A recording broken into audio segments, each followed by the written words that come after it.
ఆ, ఆ, ఉమ్, ఆ, ఉమ్. ఆదికాండం 13వ అధ్యాయము 2వ వచనం. ఆ, వెండి బంగారము పశువులు కలిగి. చాలండి. ఏంటన్నాడు? అబ్రహాము వెండి బంగారము కలిగి బహుధనవంతుడై ఉన్నాడు. ధనవంతుడు కాదు, బహుధనవంతుడు.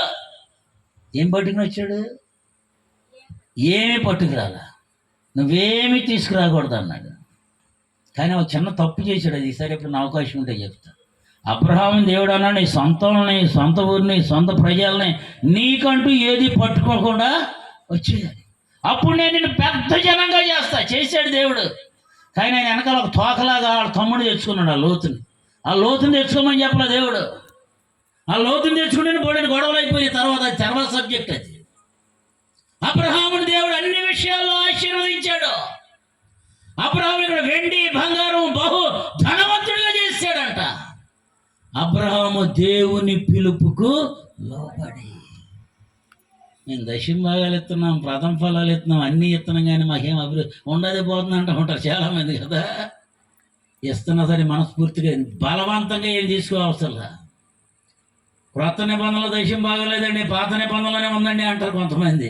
తెలివిగలవాడు. గొప్ప భక్తులు తయారయ్యారు ఈ మధ్యకాలంలో. ఎక్కడో చూపించండి అంటాడు. ఏమన్నా కదా, ఎక్కడో చూపించండి అంటూ ఉంటారు. కానీ అక్కడ అంటాడు, నువ్వు అభివృద్ధి చెందిన కొలది ఇంకా ఎక్కువగా ఇవ్వాలని ఉంది క్రొత్త నిబంధనలు. హల్లెలూయా. దేవునికి ఇవ్వాల్సింది ఇవ్వకుండా దొంగిలిస్తున్నావా? ఆర్థికంగా ఆశీర్వదించబడాడు అబ్రహాం. ఇక్కడ బహుధనవంతుడు అయిపోయాడు అని ఇక్కడ అన్నాడు. బహుధనవంతుడు, రిచ్ మ్యాన్.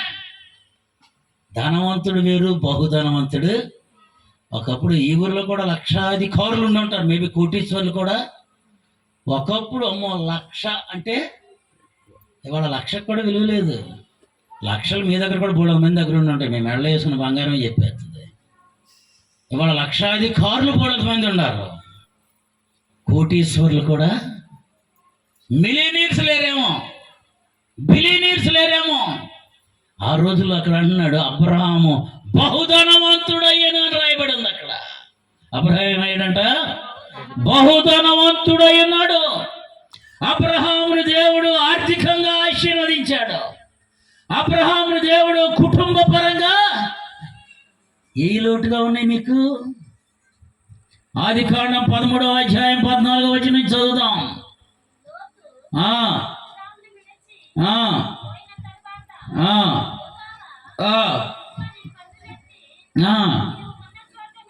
ఆ తూర్పు తట్టు, దక్షిణపు తట్టు. చాలండి. ఎందుకంటే